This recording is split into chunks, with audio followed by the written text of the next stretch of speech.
पत्नी व 3 बच्चों के होते हुए भी सर्राफा कारोबारी मुकेश वर्मा ने रिश्ते की साली स्वाति सोनी के साथ मंदिर में शादी कर ली थी। उसके साथ गोवा में हनीमून के बाद वह घर लौटा तो दबे पांव मौत ने भी घर में दस्तक दे दी। नतीजतन घर के 4 लोग मौत के मुंह में समा गए।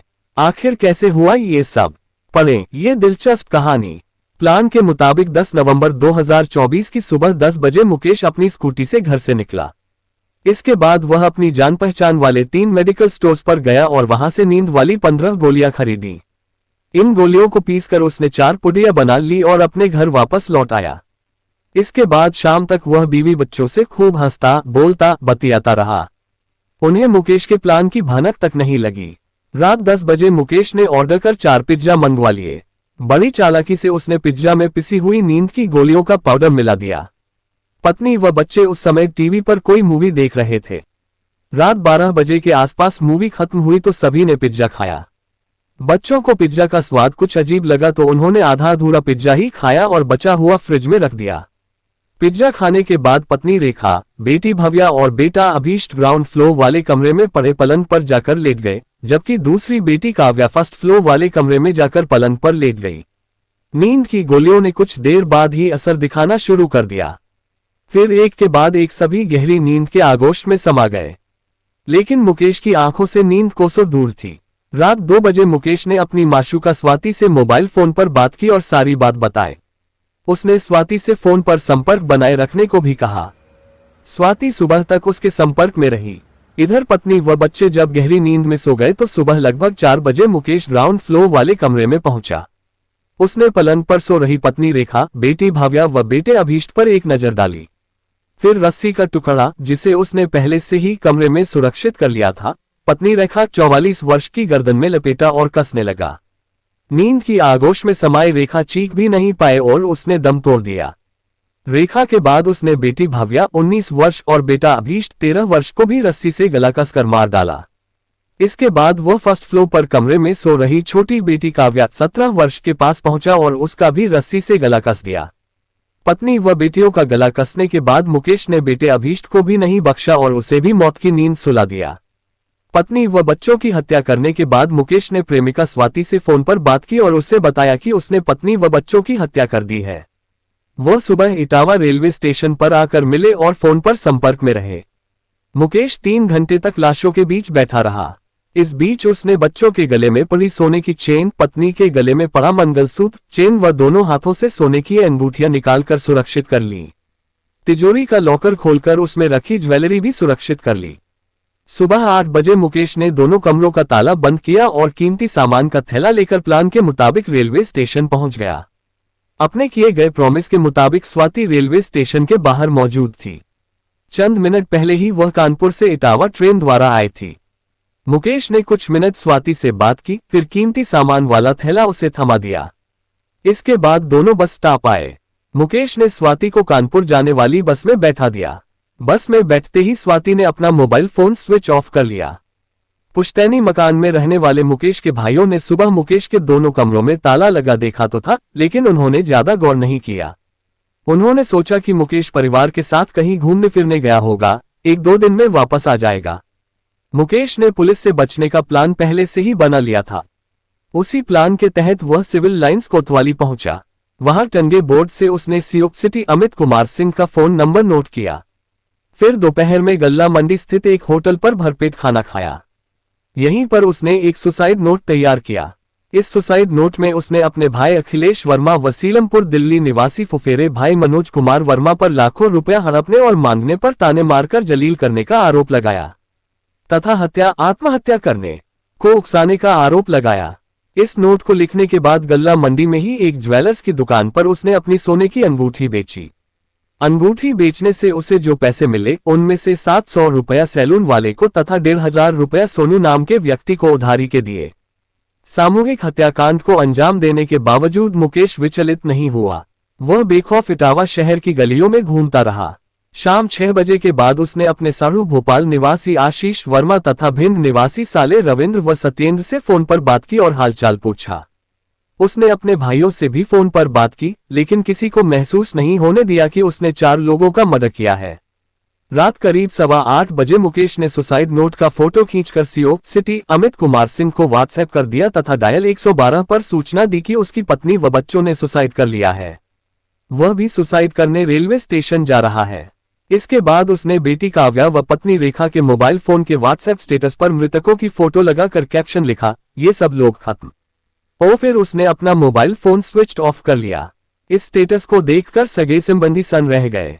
पड़ोसी भी सकते में आ गए। पड़ोसी मुकेश के घर पहुंचे तो ताला बंद था। उन्होंने मुकेश के बड़े भाई रत्नेश वर्मा व अवधेश वर्मा को सूचना दी।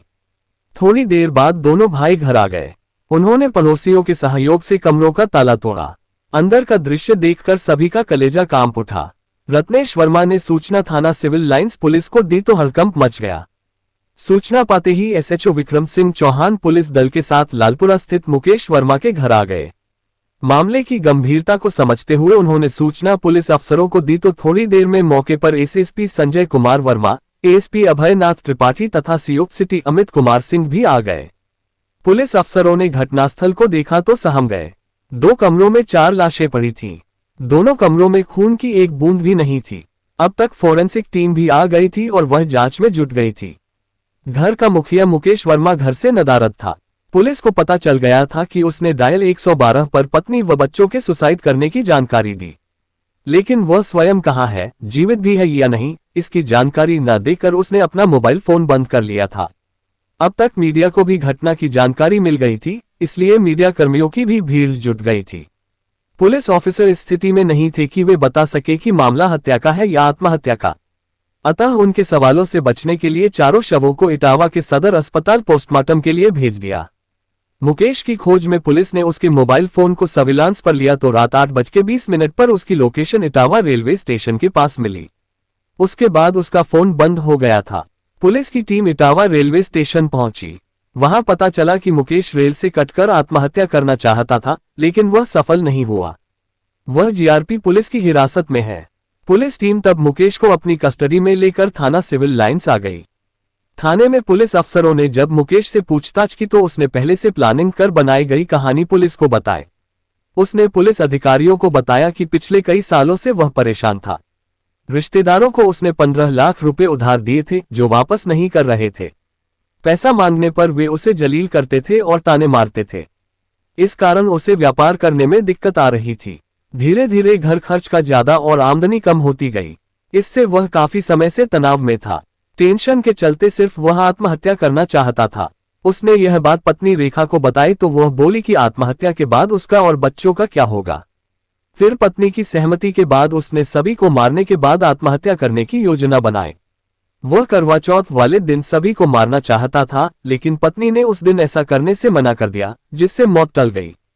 इसके बाद दीपावली के बाद का प्लान बनाया।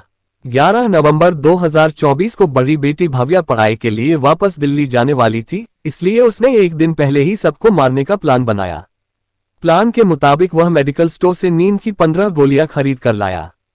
5 गोलियां पीसकर पत्नी रेखा को पिज्जा के साथ मिलाकर खिला दी। बाकी गोलियां बच्चों को पीसकर पिज्जा के साथ खिला दी। उसने बताया कि गला घोंटते समय बच्चे बेहोशी की अवस्था में बोले थे, पापा ये क्या कर रहे हो।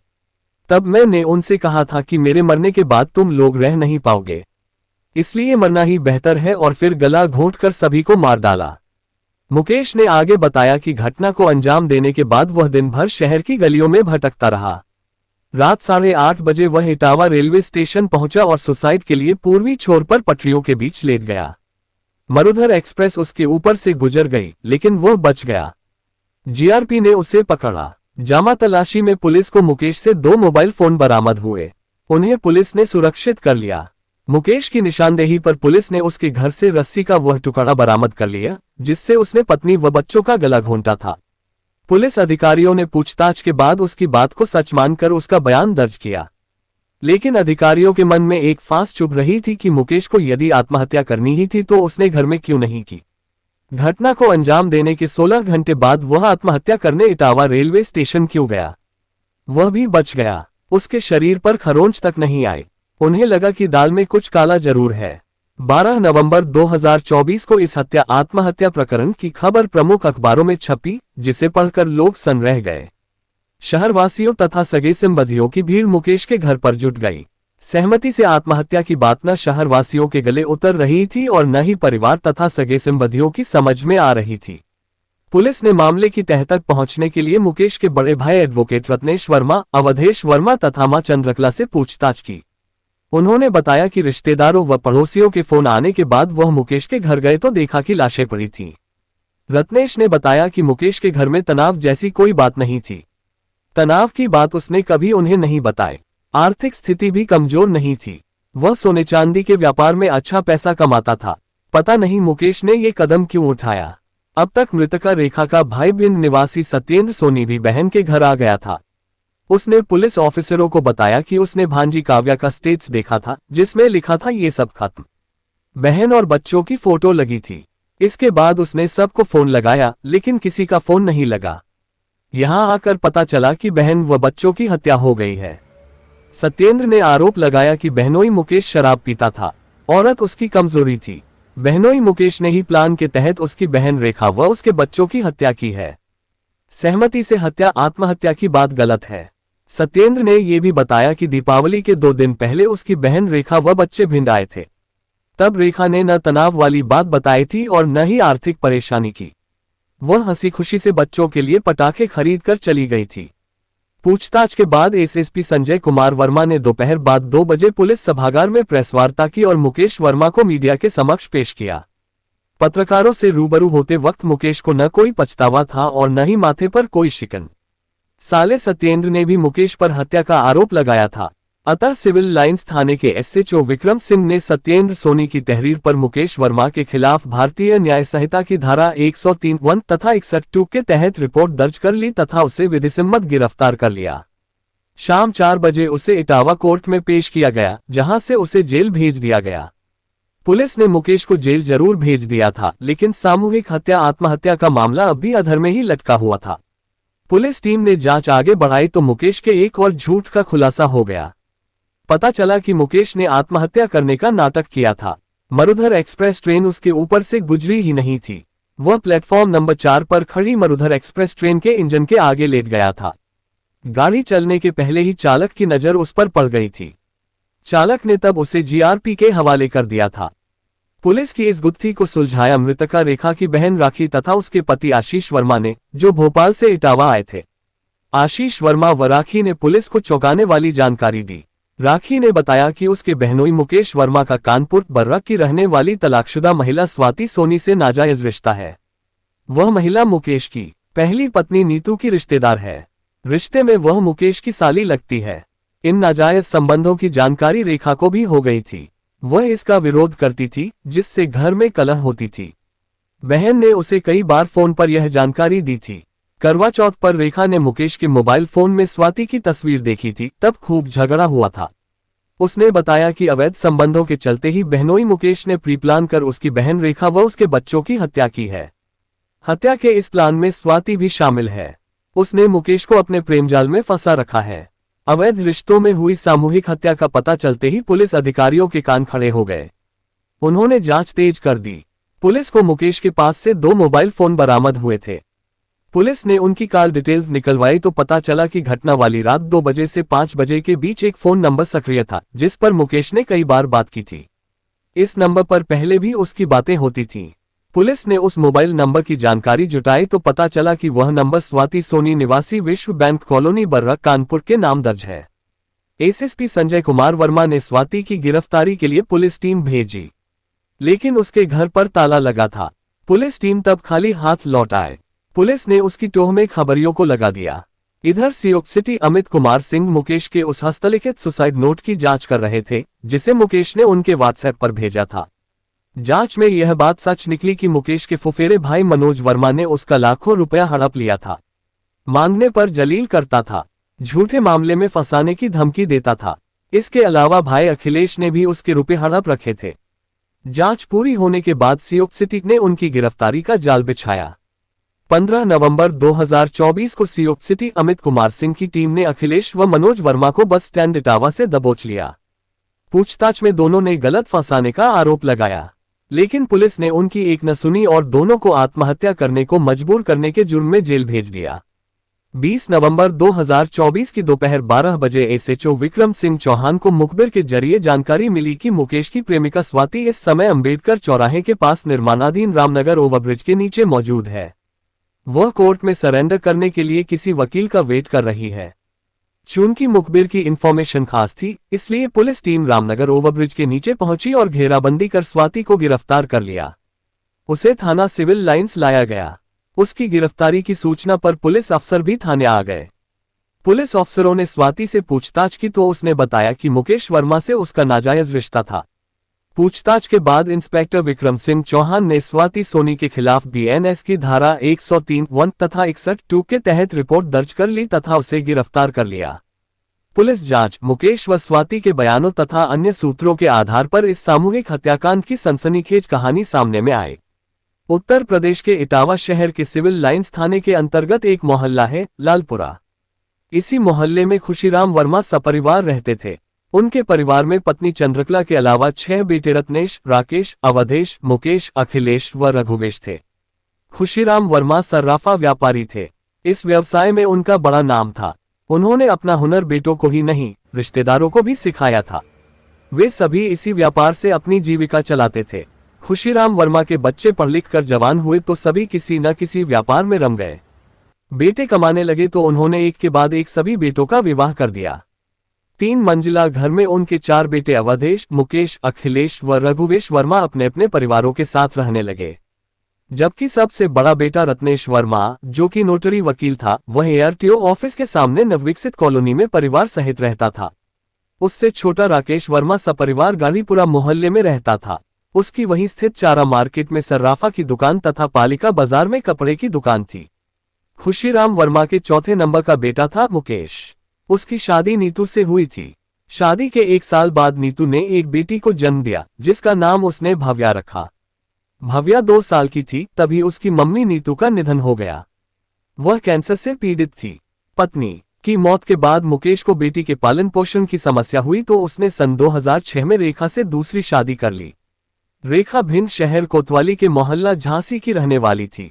उसके 2 भाई सत्येंद्र, रविंद्र तथा एक बहन राखी थी। दूसरी शादी के बाद मुकेश खुश था। रेखा ने एक बेटी काव्या व बेटे अभीष्ट को जन्म दिया। रेखा अब दोनों बेटियों व बेटे का पालन पोषण करने लगी।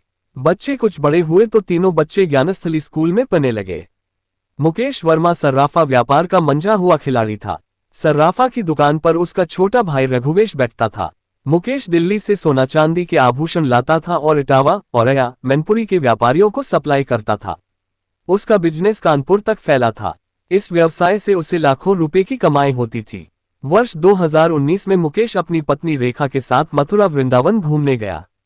वहां एक होटल में उसकी मुलाकात स्वाति सोनी से हुई। वह भी अपने पति अर्पण के साथ घूमने आई थी। वह भी उसी होटल में रुकी थी जिसमें मुकेश ठहरा था।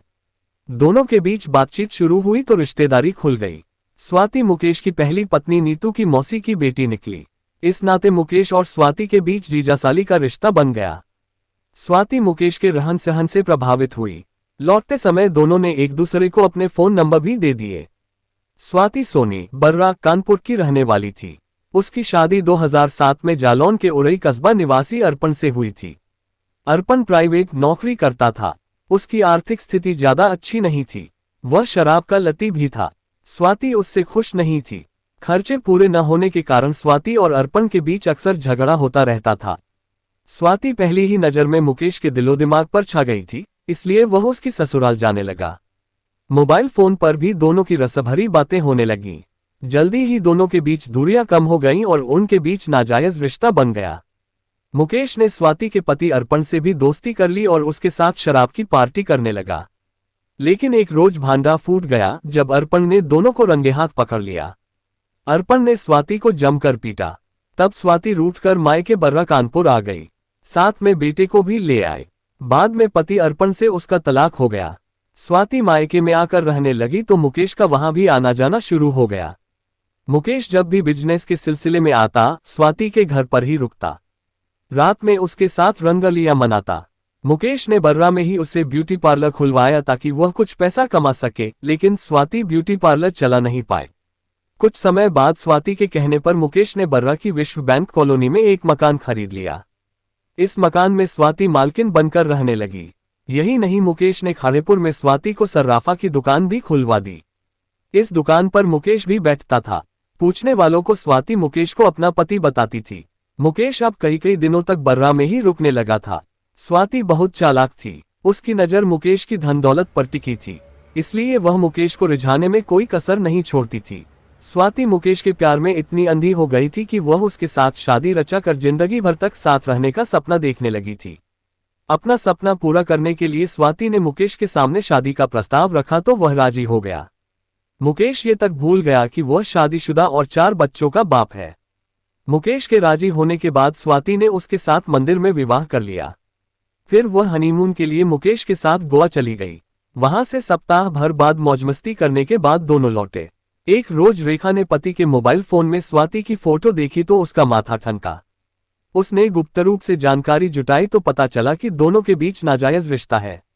अपना घर उजड़ता देखकर रेखा ने विरोध शुरू किया, जिससे दोनों के बीच झगड़ा होने लगा। लेकिन विरोध के बावजूद मुकेश नहीं माना। धीरे धीरे दोनों के बीच नफरत बढ़ती गई। वर्ष 2021 में मुकेश के छोटे भाई रघुवेश की बीमारी के चलते मौत हो गई। उसके बाद मुकेश ने गल्ला मंडी वाली दुकान 16 लाख रुपए में बेच दी। दुकान बेचने का रेखा ने भरपूर विरोध किया था, लेकिन मुकेश नहीं माना। दुकान बेचने से मिले 16 लाख रुपयों में से 3 लाख रुपए स्वाति ने लटके झटके दिखाकर ले लिए तथा 10 लाख रुपए उसने सीलमपुर दिल्ली निवासी फुफेरे भाई मनोज कुमार वर्मा को दे दिया। उसने चांदी रिफाइनरी का काम शुरू किया था और आधा लाभ देने का वादा किया था। बाद में वह अपने प्रॉमिस से मुकर गया। अब तक मुकेश के बच्चे भी बड़े हो गए थे। बड़ी बेटी भाव्या 18 साल की उम्र पार कर चुकी थी। उसने स्थानीय ज्ञानस्थली स्कूल से इंटरमीडिएट की परीक्षा पास कर दिल्ली यूनिवर्सिटी के रानी लक्ष्मीबाई कॉलेज में बीकॉम प्रथम वर्ष में प्रवेश ले लिया था। 17 वर्षीय काव्या 11वीं कक्षा में तथा 13 वर्षीय अभीष्ट 9वीं कक्षा में पढ़ रहा था। तीनों बच्चे होनहार थे, मन लगाकर पढ़ाई कर रहे थे। रेखा की छोटी बहन राखी भोपाल निवासी आशीष वर्मा को ब्याही थी। रेखा जब परेशान होती थी तब वह राखी से मोबाइल फोन पर बात करती थी और अपना दर्द बयां करती थी। उसने राखी को बताया था कि उसके बहनोई के कानपुर की एक तलाकशुदा महिला से नाजायज संबंध है। उसके कारण घर में कलह होती है। दुकान बेचने की जानकारी भी उसने राखी को दी थी। ज्यों-ज्यों समय बीतता जा रहा था त्यों-त्यों मुकेश वर्मा की उलझन भी बढ़ती जा रही थी, जिसके कारण उसका व्यापार में भी मन नहीं लगता था। उसका दिन का चैन छिन गया था और रात की नींद हराम हो गई थी। उसकी समझ में नहीं आ रहा था कि वह क्या करे क्या न करे। इसी उलझन में उसने 7 नवंबर को स्वाति के घर का रुख किया। मुकेश और स्वाति ने कान से कान जोड़कर पूरा प्लान बना लिया। मुकेश ने पत्नी और बच्चों को मारने का प्लान बना लिया। यही नहीं, पुलिस से बचने के लिए मुकेश ने पूरी योजना भी बना ली। फिर प्लान के तहत ही मुकेश ने 10 नवंबर की रात पत्नी व बच्चों की हत्या कर दी और स्वयं आत्महत्या करने का नाटक रचा। 21 नवंबर 2024 को पुलिस ने आरोपी स्वाति सोनी को इटावा कोर्ट में पेश किया, जहां से उसे जिला जेल भेज दिया गया। मुकेश को पुलिस पहले ही जेल भेज चुकी थी। तो दोस्तों, ये थी पूरी कहानी। कहानी को लास्ट तक सुनने के लिए आपका तहे दिल से धन्यवाद। कहानी के बारे में आपकी क्या राय है, कमेंट करके जरूर बताएं। मेरा ये चैनल अभी नया है, इसलिए मुझे आपके सहयोग की बहुत ज्यादा जरूरत है, इसलिए कमेंट जरूर करें। तो चलिए दोस्तों, आज के लिए इतना ही। कल फिर मिलते हैं क्राइम की एक सच्ची कहानी के साथ। तब तक के लिए स्वस्थ रहें, सुरक्षित रहें और अपना ध्यान रखें। जय हिंद दोस्तों, जय भारत।